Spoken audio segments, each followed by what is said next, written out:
Hola chicos, ¿se escucha?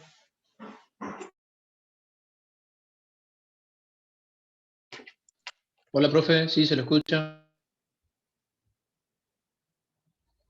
¿Se escucha bien? Bueno, a ver, hoy hasta ahora vamos siendo 28, así que podemos, por un ratito comenzamos. Ya vamos a comenzar.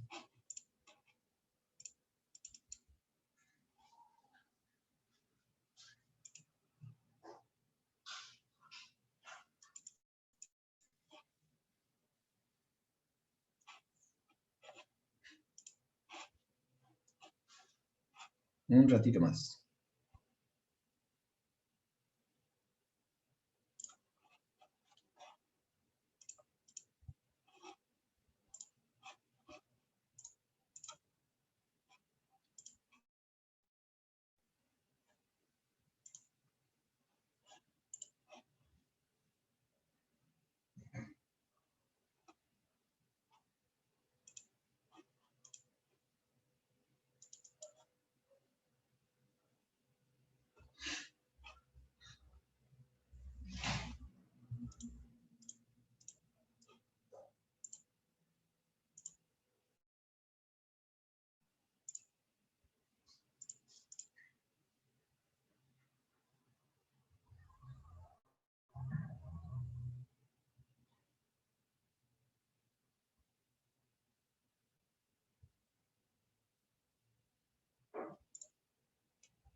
Bueno, podemos comenzar, ¿me parece? Así, ya estamos comenzando.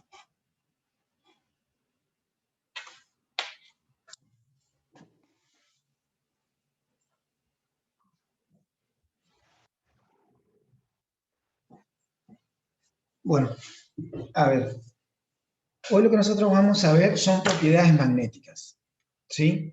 Las propiedades magnéticas, nosotros vamos a tener distintos tipos de materiales que tienen ciertas propiedades magnéticas. Es decir, nosotros vamos a tener comúnmente lo que nosotros conocemos como materiales que presentan este tipo de propiedades son los imanes permanentes.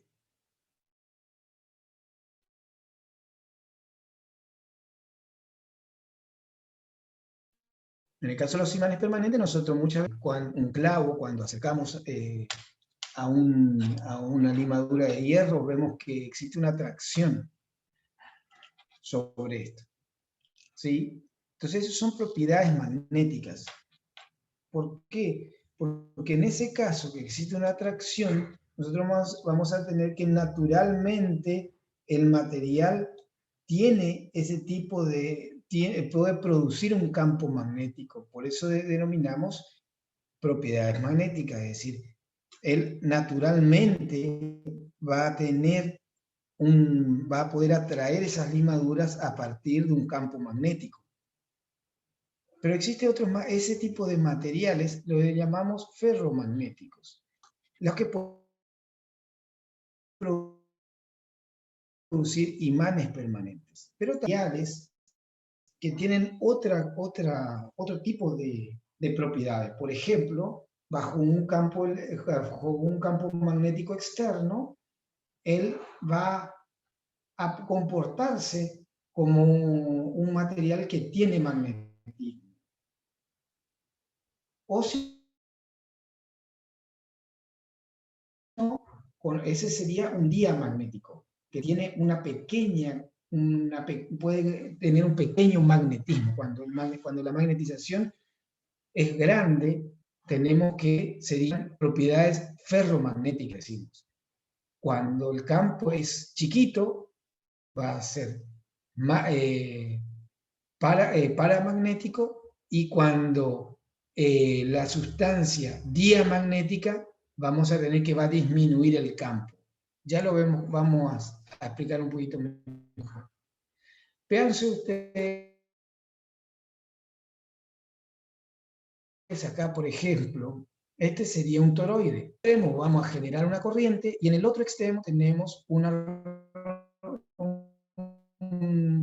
vienen acá unos arrollamientos donde en el otro extremo va a haber un galvanómetro. ¿Qué significa ese galvanómetro? Él va a poder deflectar, o sea, la agujita va a poder marcar, y esa marca que va a tener, si bien está midiendo corriente, porque eso es lo que mide el galvanómetro, como un amperímetro, de la magnitud del campo magnético que nosotros podemos calcular que está pasando por el toroide. Es decir, este galvanómetro va a estar graduado, en las marquitas, no en corriente, sino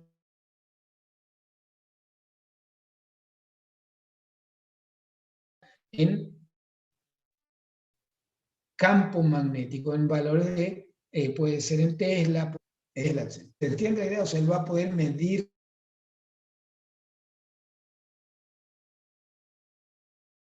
el campo magnético.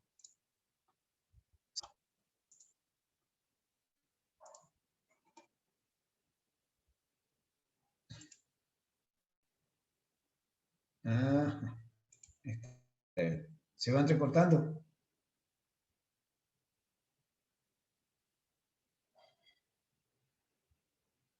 Se va entrecortando. Puede ser internet o puede ser que sea no.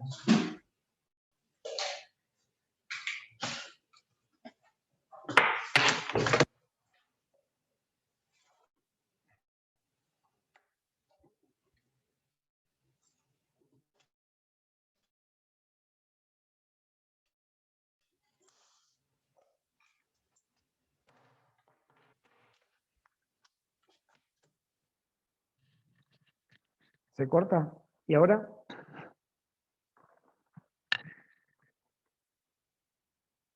¿Se corta?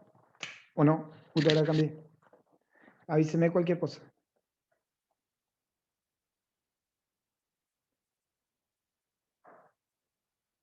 Bueno, vamos a seguir ahí si no hay problema. Bueno, nosotros tenemos, se va entendiendo la idea de cómo es lo que nosotros vamos a querer. Nosotros tenemos acá tendríamos nuestro toroide, sobre el cual tenemos toda una serie de arrollamientos alrededor de ese toroide. Y del otro extremo entonces teníamos nuestro galvanómetro. ¿Sí? Entonces, nosotros vamos a tener que este es el campo que, ¿quién va a producir este campo sobre este espacio del toroide? ¿Quién produce ese campo? Pregunto. ¿Qué creen ustedes?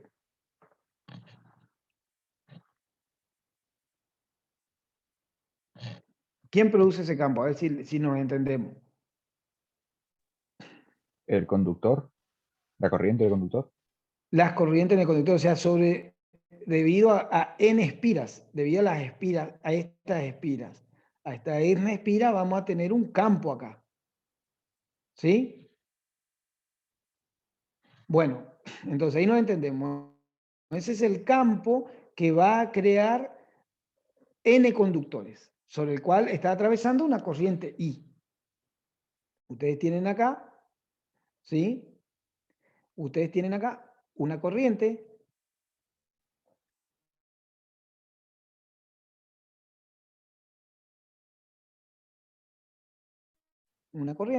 Esa corriente, un campo magnético sobre el núcleo del toroide. Bueno, si el núcleo del toroide, le pregunto, si en el núcleo del toroide me dice, hay una sustancia ferromagnética, esta sustancia ferromagnética, vamos a tener que el campo que va a medir el galvanómetro, este campo que va a medir, es mucho mayor que este B.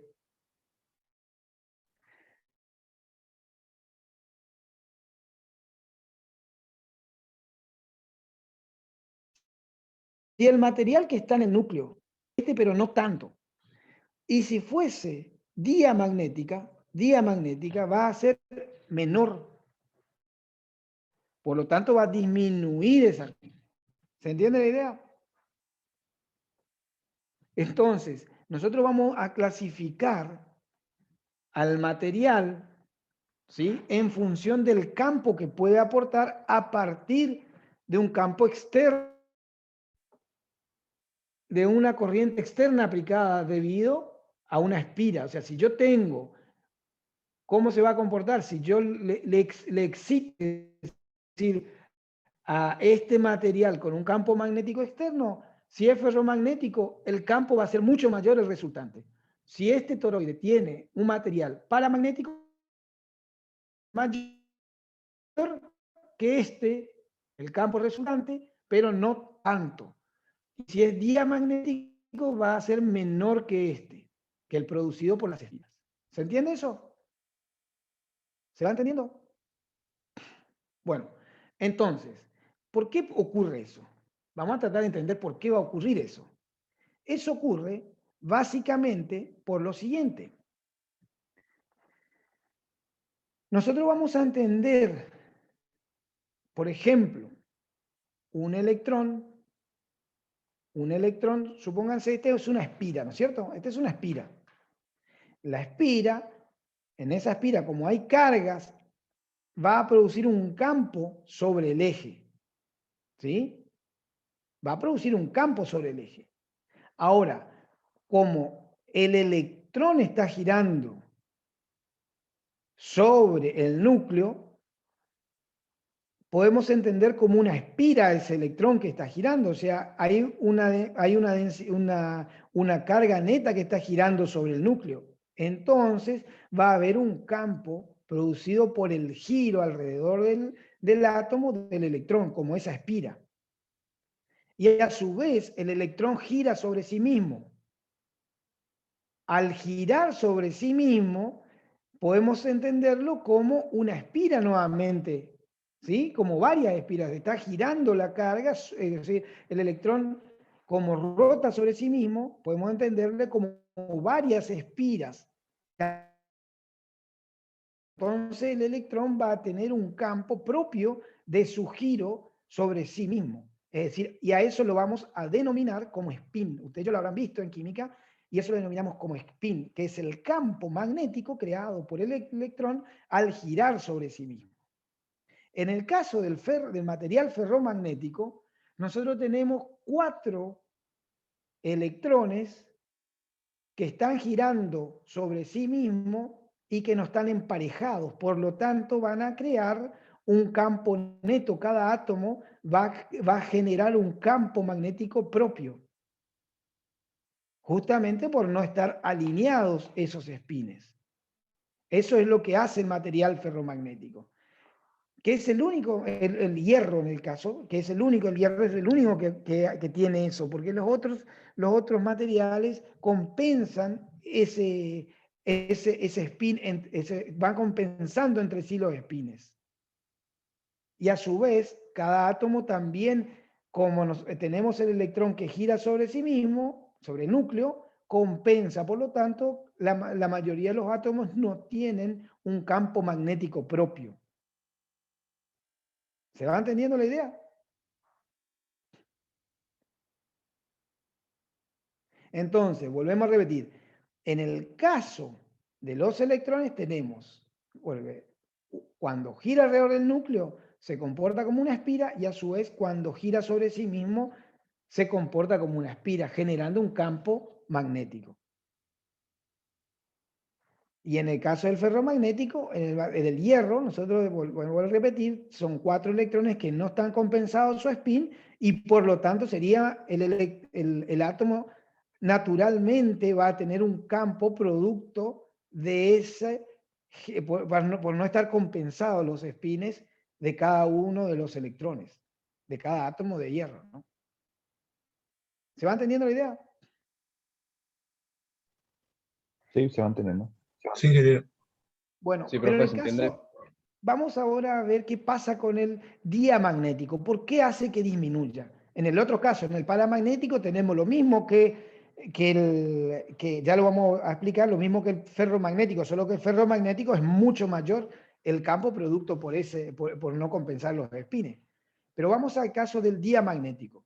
En el diamagnético sí está compensado los espines en este tipo de materiales, y además de eso, supónganse, vamos a suponer que estas son cargas que están, o sea, son electrones, pero vamos a considerar la positiva para hacer un poco más fácil el análisis. ¿Se entiende lo que digo? Vamos a tratar de considerar que, sabemos que los electrones giran alrededor del átomo, pero vamos a considerarlas como positivas para no estar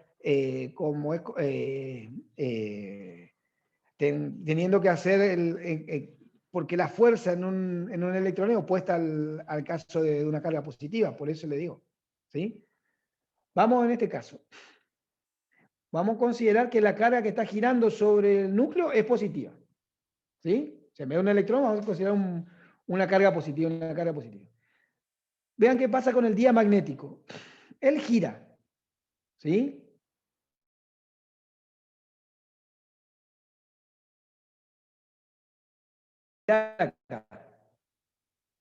Nosotros que va a haber un electrón o una carga positiva girando hacia un lado y el otro girando hacia el otro lado.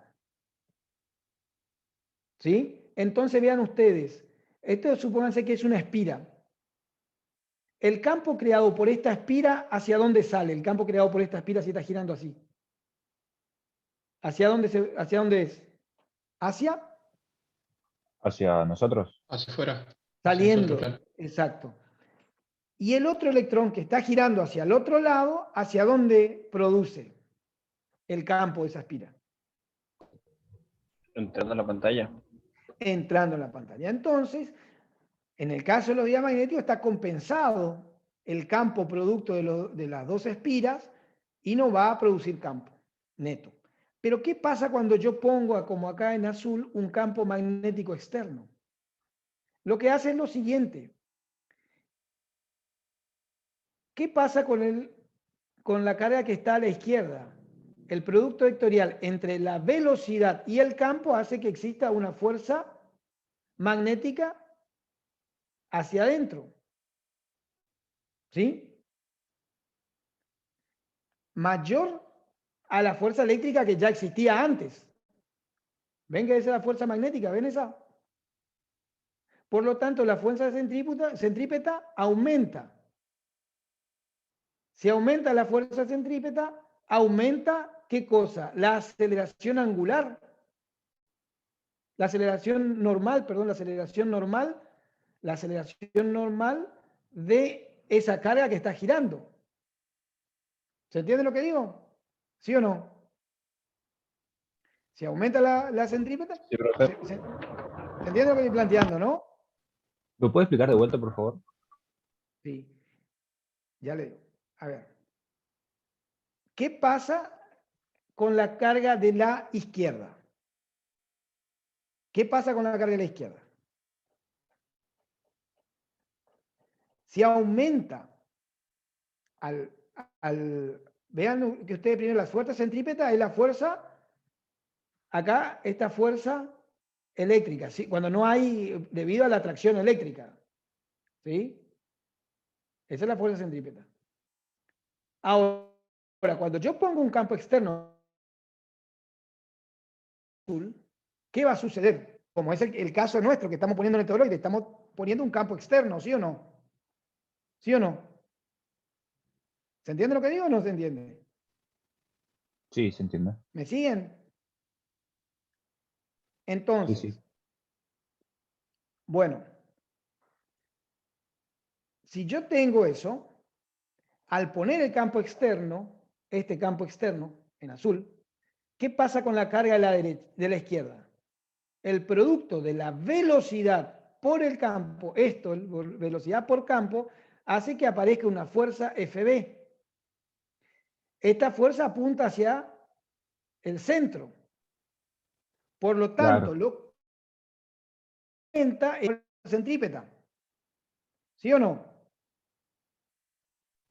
Sí, sí, ahí lo entiendo. La fuerza radial aumenta. Pero vean ustedes, como esta carga no puede cambiar en su radio, sigue en el mismo radio, vean ustedes qué pasa. Esto es, ¿qué es esto? ¿Qué es esto?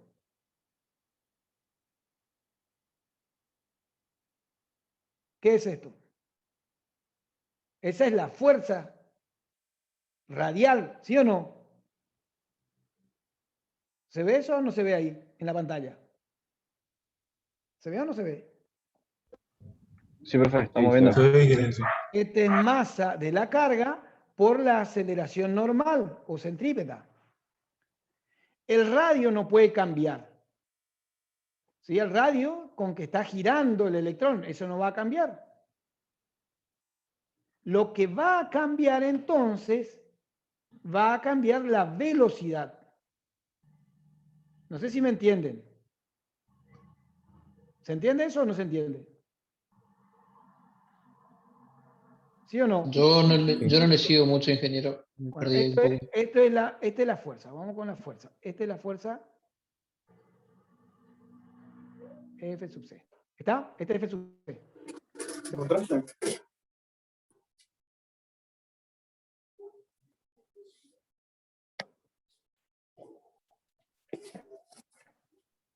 ¿Sí o no? ¿El qué? No, no. A ver. Esta es la fuerza. También plantearlo. ¿Sí o no? ¿Me siguen eso o no me siguen? ¿Me escuchan? Sí, Hola. sí, profe. Escuchamos. Escuchamos y Sí, seguimos. profe. Hasta Bueno, ahí sí. esto es masa y esto es aceleración. ¿Sí o no? Segunda ley de Newton. Masa por aceleración. Perfecto, sí, sí, sí. Acá lo que no cambia es el radio, por lo tanto, yo estar en el denominador, el radio hago que pase para el otro. Y fuerza pasa dividiendo. ¿Sí o no? ¿Se entiende lo que digo? Correcto. ¿Se entiende? Entonces, el radio es constante. Si la fuerza está en el denominador, acá pasa la fuerza y acá el radio, sacamos acá, pasa acá. ¿Se entiende? ¿Sí o no?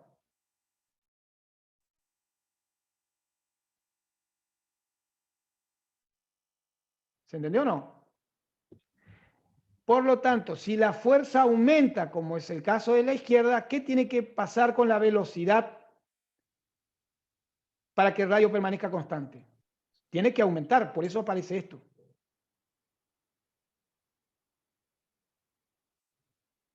¿Sí?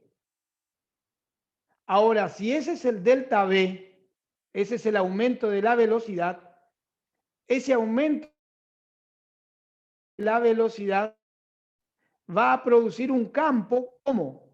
Acá. ¿Cómo va a producir el campo acá? Ese delta V, ¿cómo va a producir un campo acá? ¿Campo de qué tipo? Va a producir un campo saliente. No entrante, saliente. ¿Se ve? Y en el de la derecha, como la velocidad iba hacia acá, iba hacia allá, la fuerza magnética va hacia afuera. ¿Ven que va hacia afuera? Por lo tanto, la fuerza centrípeta disminuye. ¿Ven que disminuye acá? Porque la fuerza magnética va hacia afuera, la fuerza eléctrica que mantenía rotando va hacia adentro. Esta fuerza centrípeta.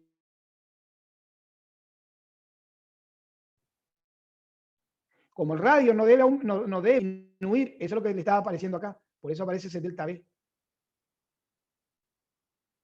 Este verdecito. Y en el caso que el campo sea saliente a la pantalla, ahí se invertiría, ¿cierto? La carga que está a la izquierda va a aumentar la velocidad y la carga que está, perdón, a la derecha va a aumentar la velocidad y la que está a la izquierda va a disminuir, ¿cierto? Exactamente. Exactamente. Perfecto. Exactamente. Delta V que se produce acá, este delta V, vean que este delta V va hacia la izquierda. Y lo que me va a producir ese delta V también va a ser un campo saliente. Por lo tanto, opuesto al campo, vean los dos casos, el campo es saliente a la pantalla. Por lo tanto, eso es lo que explica en los paramagnéticos por qué disminuye el campo total. Porque las cargas están compensadas, pero girando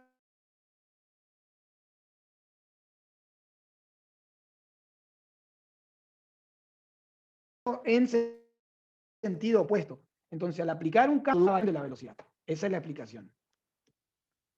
¿Me siguen eso? Eso Profe, es lo que pasa disculpe. en los materiales paramagnéticos. Sí, escucho. Profe, yo no le seguí con la parte de por qué en el caso de la figura B el campo es saliente. A ver, yo voy a cambiar mi internet porque dice que se corta. Aguanta un ratito.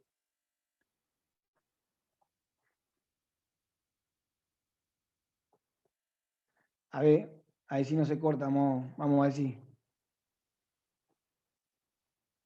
¿Está? Bueno, ahí cambié. Bueno, vamos a explicar de vuelta. ¿Se va entendiendo? Para poder entender cómo se comporta un material paramagnético, tenemos que tener en cuenta varios fenómenos físicos que ustedes tienen que tener presentes. Vamos a explicar de vuelta. ¿Sí? ¿Por qué disminuye el campo magnético cuando yo aplico un campo magnético externo? ¿Se entiende lo que estoy planteando? O sea, vean acá. Yo tengo un toroide, aplico un campo B externo, acá, un campo B externo, que es este campo.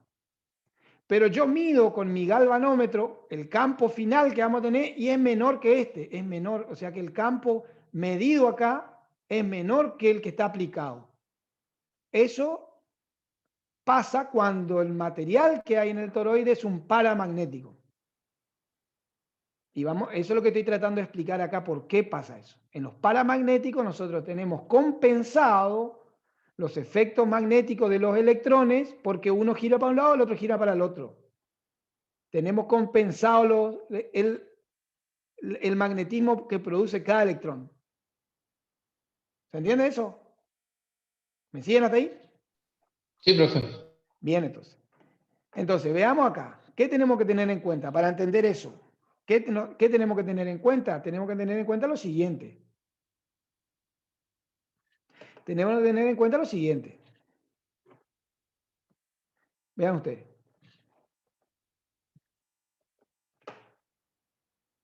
Tenemos que tener en cuenta que, por un lado,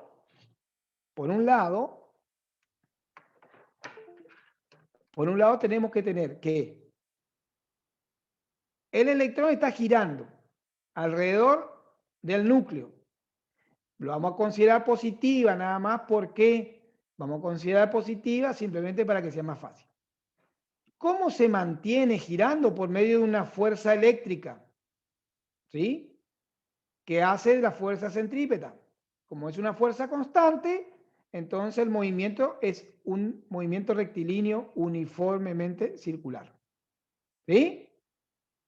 Entonces, nosotros vamos a tener que la velocidad gira en ese sentido y la otra gira en el otro sentido, el otro electrón. Por lo tanto, el campo que crea esta carga y esta carga se compensa.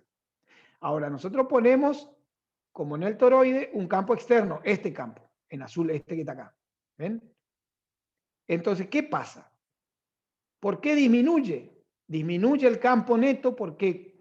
Porque al aplicar ese campo externo, la fuerza magnética Q por velocidad por campo magnético, en esta carga de la izquierda, vemos que la fuerza centrípeta va hacia adentro. Como el radio de mi electrón no cambia, ¿sí? El radio del electrón no cambia, ¿sí? No cambia porque ustedes saben que únicamente puede cambiar si yo le entrego energía. No le estoy entregando energía. Simplemente le estoy dando una fuerza que es perpendicular a la velocidad. Por lo tanto, solamente va a cambiar en sentido la velocidad. El radio no cambia. Entonces, si el radio no cambia, eso es lo que le estaba tratando de explicar acá, este permanece constante, entonces el producto de masa por velocidad al cuadrado sobre F tiene que mantenerse constante. En la carga de la izquierda, la fuerza centrípeta aumenta. Esto aumenta. F aumenta. Para que esta división no cambie, la velocidad debe aumentar. Por eso aparece este delta V. Ese delta V hace que el campo sea saliente. El que se va a generar producto de ese delta V va a ser saliente.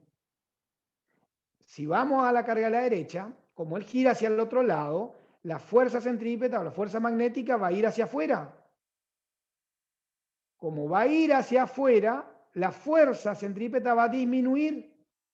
Por lo tanto, si esta F disminuye, la velocidad debe disminuir para que el radio no cambie. Por eso aparece este delta V acá, este delta V. Y ese delta V produce nuevamente, por la regla de la mano derecha, un campo saliente al plano. Por lo tanto, tanto esta carga como esta carga, al haber un campo externo, generan un campo opuesto al que yo estoy, el que le está opuesto al externo. Por eso hace que el total disminuya. ¿Se entiende lo que digo? Por eso es lo que hace la explicación de los materiales diamagnéticos, disculpen. En el caso de los diamagnéticos. Que disminuye el campo total. ¿Se entendió eso? ¿Me siguen, gurizada? Sí, Sí, se profe, entendió, ahora sí. sí.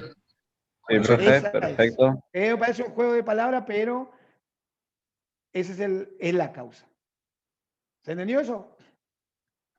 Bueno, Sí, sí, perfecto. ahora que entendimos cómo funcionan un diamagnético, un ferromagnético y un paramagnético, lo que vamos a analizar es cómo calculamos ese campo final que va a ser la contribución de las espiras más el material. Vamos a aprender a calcular. Eso es lo que vamos a hacer ahora. ¿Se entiende eso? ¿Sí o no? ¿Me siguen? Sí, sí, sí.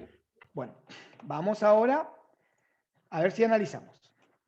Vamos a ver ahora el concepto de corriente superficial equivalente. Grábense eso, corriente superficial equivalente. ¿Estamos? Vean ustedes, este es el material. Este es el material, puede ser diamagnético, ferromagnético, etc. El material. Cada espirita que está acá, cada espira, ¿ven esta que está acá? ¿Ven? Esta espirita es lo que contribuye cada átomo. Cada átomo va a contribuir. ¿Sí? Así esas celditas. Sea cualquier material que es lo que estamos hablando. Vean ustedes qué pasa con las celditas que están una al lado del otro. ¿Qué pasa con las corrientes? ¿Qué pasa? Son contrarias, opuestas. Exactamente. Entonces, nosotros tratamos de llevar a algo que nosotros conocemos. Lo único que me va a quedar, si ustedes ven, una vez que están analizadas una por una, ¿qué es? Es que me va a quedar únicamente la corriente externa en el material. ¿Se ve o no? ¿Me siguen? ¿Se ven? Sí, sí, sí. Solo la corriente externa. Entonces, ¿qué quiere decir eso? Que todo el material podemos considerarlo como una espira continua. ¿Ven eso? Todo el material, el toroide ese puede ser todo considerado como una espira continua, producto de esas corrientes que van a producir ese campo magnético propio del material. ¿Se va entendiendo? Por eso llamamos corriente superficial equivalente. Entonces, yo voy a tener por un lado,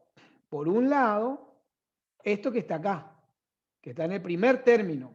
En el primer término es el campo que me genera las espiras, donde está pasando una corriente I, que es N por I sobre L, son espiras por unidad de longitud. ¿Sí o no? ¿Me siguen? NI sobre L. Corriente por unidad de longitud, pero de las espiras reales, de las reales. ¿Sí? De estas espiras que están acá. Este es el campo externo producido por estas espiras. Después están esta que va a ser mu0 por N por I sobre L de las superficiales, que serían las que están en el toroide, las que se generan a partir del material. Vamos a llamarle N por I por L, que se van a hacer espiras por unidad de longitud. La S, el subíndice S, que sería superficial. ¿Se entiende eso? Entonces, la suma de ese campo creado por las corrientes superficiales más el campo creado por las espiras del devanado que se hicieron arriba del toroide me da el campo neto. Este B. Ahora vamos a aprender a calcular eso. ¿Se entendió eso? El campo va a ser la suma de la del campo producido por las corrientes del devanado de las espiras más por el campo producido por las corrientes superficiales o las espiras superficiales. Ese sería. Entonces, vamos a definir ahora lo siguiente. Vamos a definir ahora a H, la excitación magnética. H sería la excitación magnética. Externa, ¿no? Externa. Que va a ser N por I sobre L. Que va a ser la cantidad de corriente por unidad de longitud. Esa le llamamos H, excitación magnética. A algunos le llaman campo magnético. Nosotros le vamos a llamar excitación magnética. ¿Se entiende eso? ¿Sí o no? Sí, se entiende.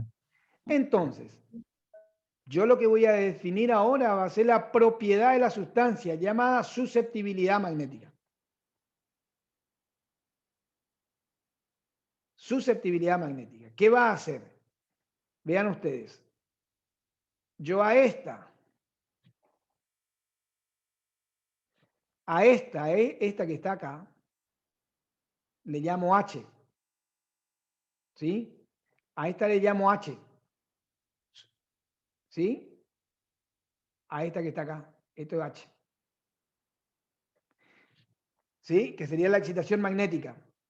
Y a este término, que está acá, ¿sí? Le divido por H. O sea, perdón.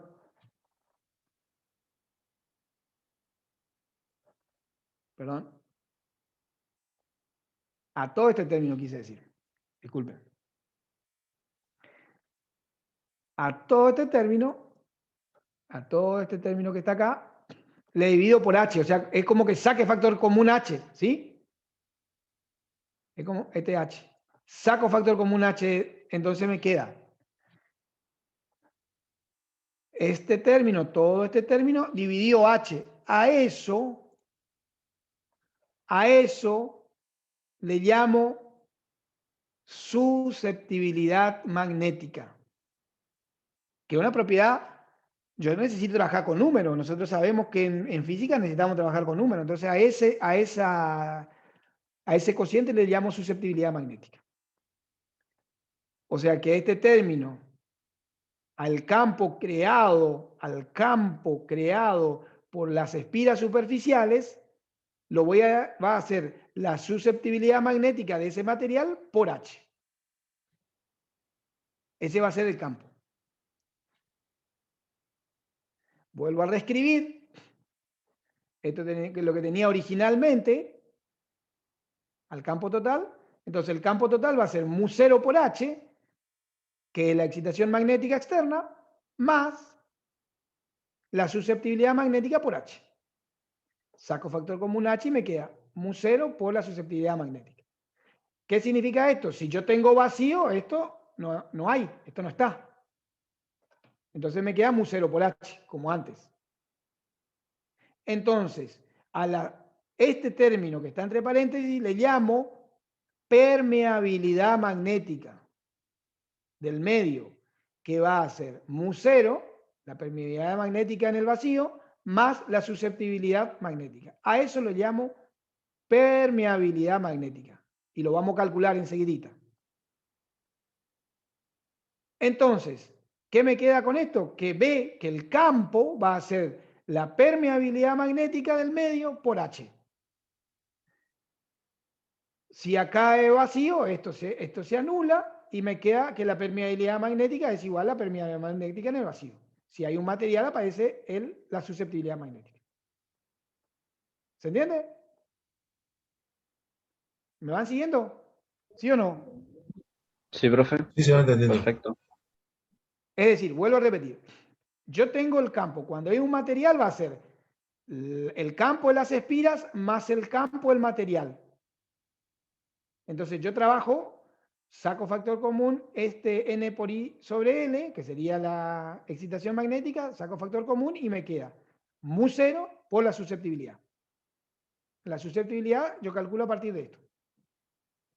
Y vamos a ver cómo se calcula. Entonces, la permeabilidad magnética es la suma de la permeabilidad en el vacío más la susceptibilidad magnética. Entonces, y ahí definimos algo que es muy, pero muy útil, que es la susceptibilidad, perdón, la permeabilidad relativa. Que de vuelta a la permeabilidad le dividimos por mu sub 0. Que me va a dar una relación ahí, eso es lo que más nos va a servir, porque me va a decir qué tanto más grande la permeabilidad con ese medio con relación a la del vacío. Por eso decimos relativa al vacío. Y ahí me queda 1 más susceptibilidad sobre mu sub 0. Esa es relativa al vacío, Y esta es la permeabilidad absoluta, o sea, no está referenciada a cualquier otra permeabilidad, por eso es absoluta. Bueno, vamos con un material. Vamos a la susceptibilidad magnética del cloruro férrico, que vale esto, 135 por 10 a la menos 11 Henry por metro. Esa es la unidad. Hay que calcular la permeabilidad absoluta y la permeabilidad relativa. ¿Se entiende? ¿Cómo calculamos? Vamos a hacer ese cálculo. Calculamos. Primero, calculamos la susceptibilidad de 135 por 10 a la menos 11 Henry por metro. Esa es la susceptibilidad. La relativa va a ser 1 más la susceptibilidad debido mu sub 0. Eso me da 1 más 0,00107. Adimensional porque es relativa. Acuérdense que la susceptibilidad y la permeabilidad tienen la misma unidad. Por eso adimensional. Esa es la relativa. Es casi 1. Vean que es 1,00.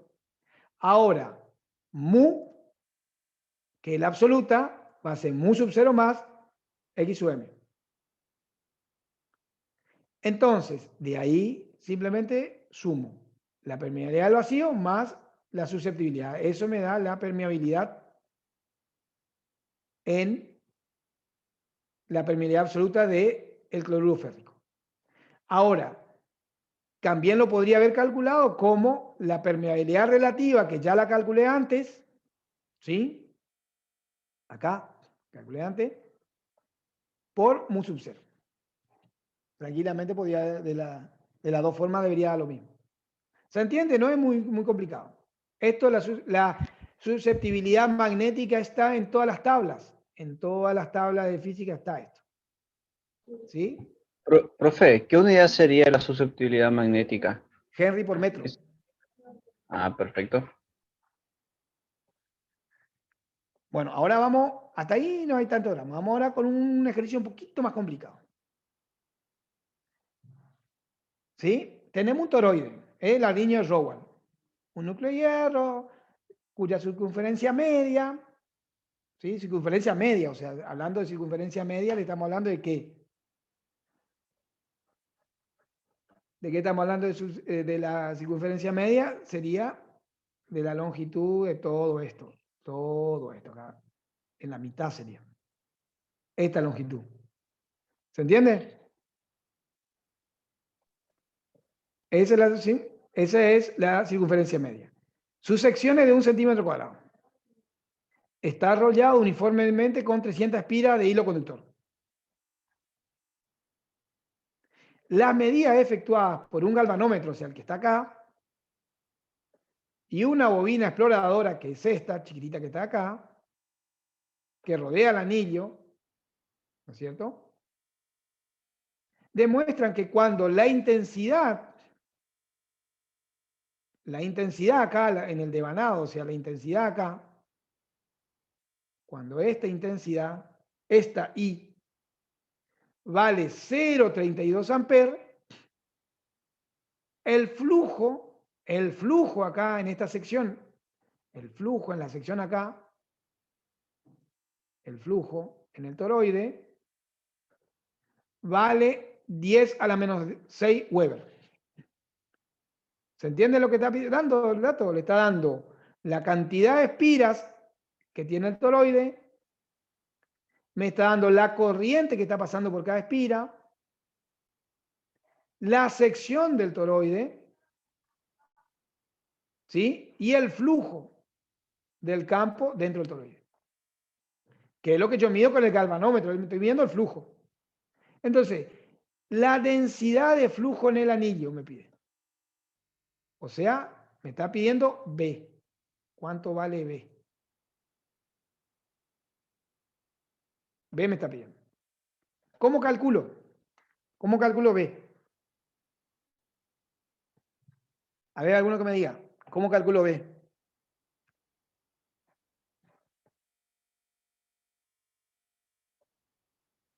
¿Qué utilizo? Me da el flujo, ¿no? Me da el flujo.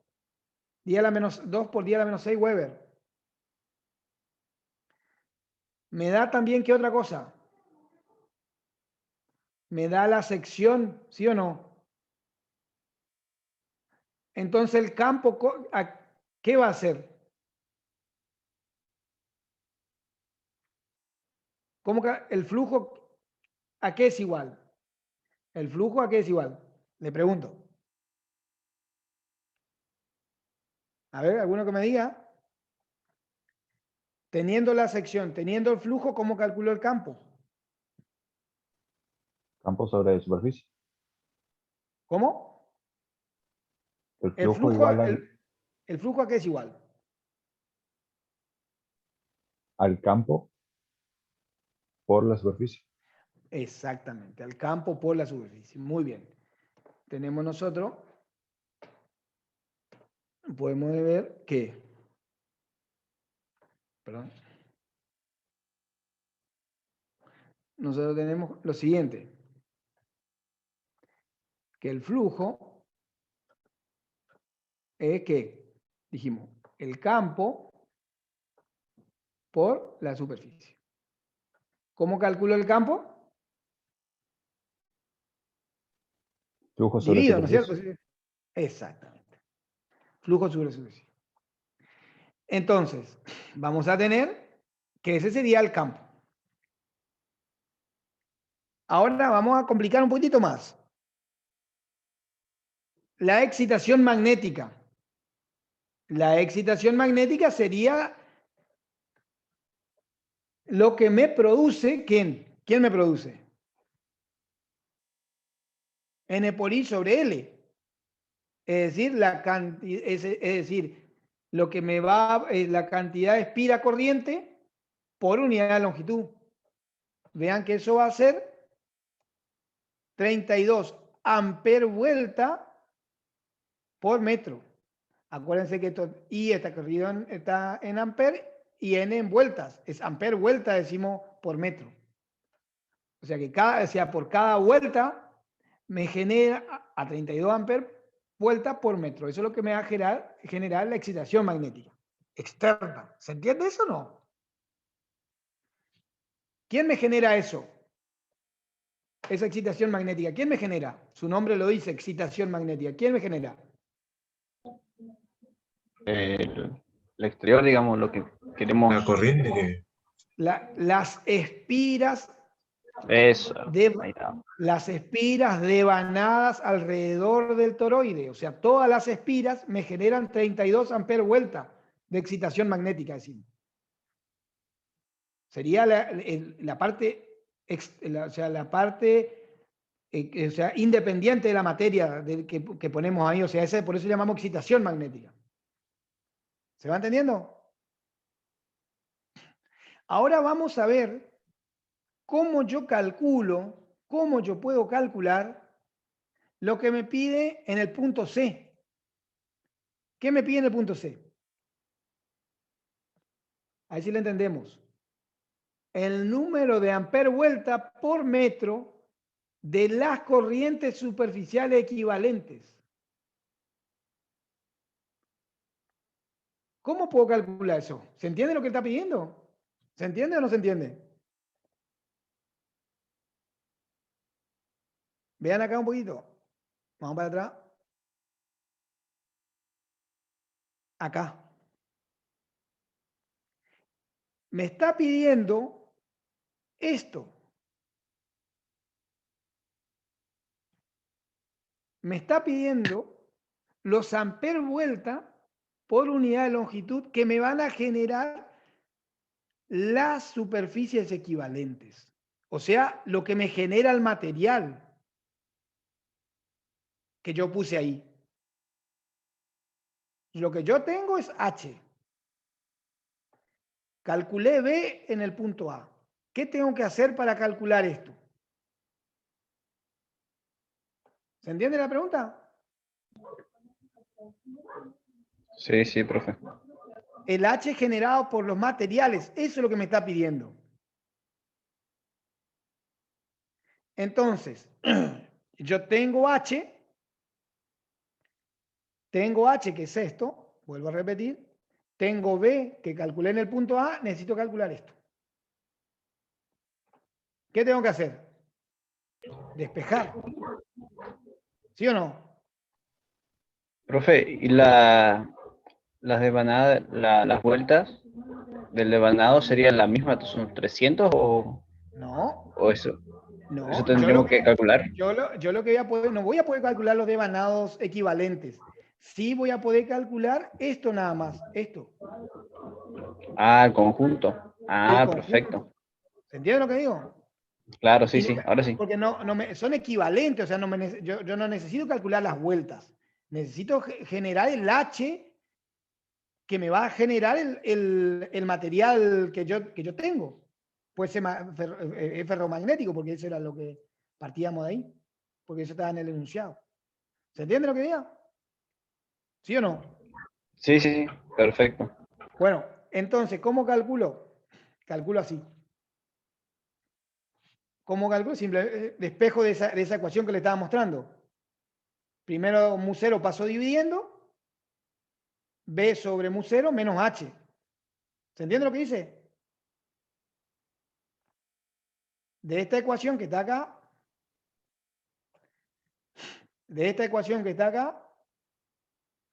¿sí? Que está acá, despejo el último término. ¿Se entiende eso? Despejo paso dividiendo mu0, esto es H, y me queda B sobre mu0 menos H. Eso es lo que le aparece ahí. ¿Se entiende eso? ¿Me siguen ahí? ¿Entiende? Sí, sí. Sí, sí, profe. Y vean ustedes cuánto me genera el material. 15.883 amperes vuelta por metro.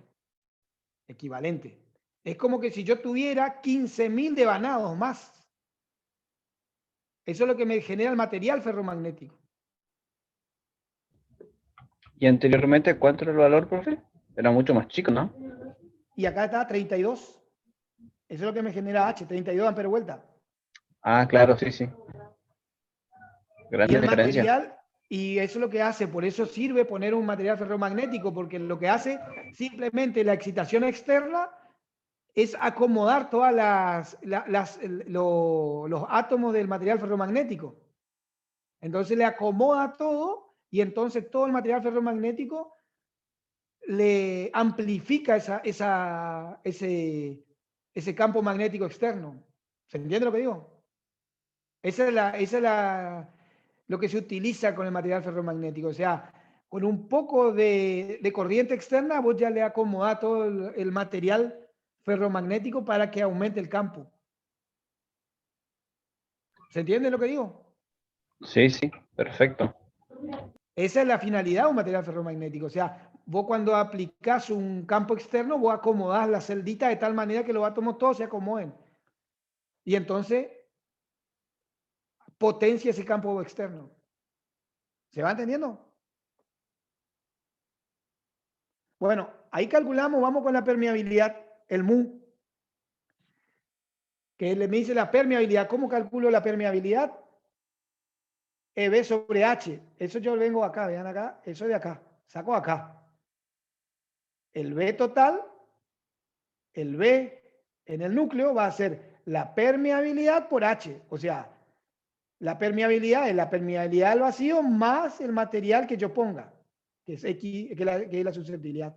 Por eso me queda, por eso me sirve. B es lo que yo, es el campo total, y H es lo que yo excito externamente. Por eso le llamo excitación magnética. O sea, yo le genero un H externo, que N por I sobre L, en función de la cantidad de vuelta externa, y aparece B, que el campo que se crea en el núcleo. O sea, ¿qué quiere decir? Que lo que le quiero decir es que yo con un material de ese tipo, yo con 32 amperes vuelta, puedo, con la ayuda del material ferromagnético, pasa a ser 15.800 amperes vuelta por metro. Entonces, la permeabilidad va a ser B, que es 0,02, que eso yo había calculado en el punto A, dividido 32. Y ahí me da 6,25 por I a la menos 17 Weber por amper sobre metro. Vean ustedes que la permeabilidad por sí sola no me dice nada. Vean que no me dice nada, me dice un numerito. Eso no me ayuda mucho, que digamos. Pero sí me ayuda esto, la permeabilidad relativa, que me da la permeabilidad dividido la permeabilidad en el vacío. Eso sí me dice algo. Me dice que la permeabilidad relativa es 497, o sea que ese material me va a generar un campo de 497 veces que si hubiese tenido vacío. ¿Se entiende lo que digo? La permeabilidad me permite que yo calcule el campo B. Mu, que va a ser H por mu, me da B. Pero la permeabilidad relativa me va a decir cuántas veces más yo tengo con ese material. En un material paramagnético, ese mu yo me voy a dar cuenta, no va a ser 497, va a ser la permeabilidad relativa, va a ser 4, 5, 10. Cuando es mucho mayor, ahí tenemos un material ferromagnético. Cuando la permeabilidad relativa es chiquitita, es ¿qué? Un paramagnético. Y cuando la permeabilidad van a ver que es menor que 1, es un diamagnético. Porque disminuye el campo. Es menor que 1. O sea, menor 0,5, 0,4, 0,8. No menor que 0, o sea, menor que 1, entre 0 y 1. Entonces, la susceptibilidad magnética, XM, esta que está acá, la susceptibilidad magnética, XM, va a ser la diferencia entre la permeabilidad y la permeabilidad en el vacío. De ahí calculo la susceptibilidad. Que de la misma forma, yo puedo hacerla utilizando la permeabilidad relativa, va a ser la permeabilidad relativa menos 1 por mu sub 0. Ese sale de la fórmula nada más. Tiene que dar lo mismo. Siempre las unidades son Henry sobre metro. ¿Se entiende, chicos? ¿Cómo calculamos? ¿Sí o no? Sí, profe. De mi parte, perfecto. Sí, se va a entender, sí. Esa es la idea.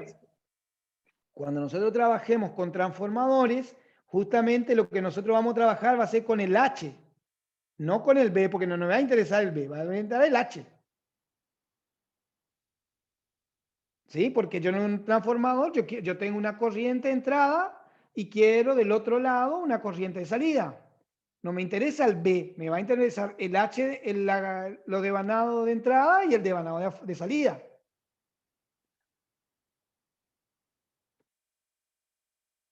Voy a trabajar con los H, no con los B. Ya lo van a ver eso más adelante. Pero más que nada acá tenemos la propiedad magnética. Cuando yo le digo, tengo un material paramagnético, en mi cabeza ya tengo que saber de que desde el punto de vista de propiedad magnética, lo que va a hacer es aumenta el campo. Yo le digo, ¿aumenta el campo mucho o poco? Usted tiene que saber que el material que me va a aumentar poco. Tiene una permeabilidad relativa baja. En un ferromagnético es alta. Y en un diamagnético, el campo generado es menor que la excitación magnética. Por lo tanto, vamos a tener una permeabilidad relativa menor a 1, entre 0 y 1. O sea, porque va a disminuir el campo total. En un día magnético, ¿no?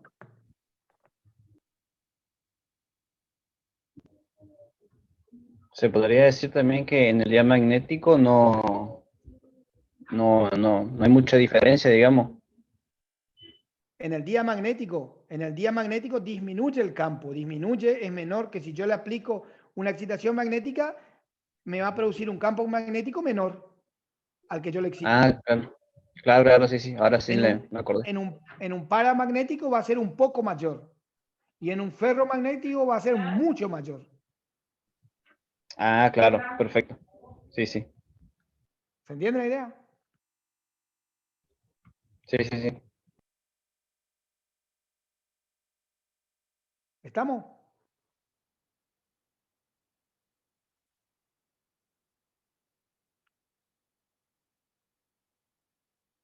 Bueno, chicos, eso es todo por hoy.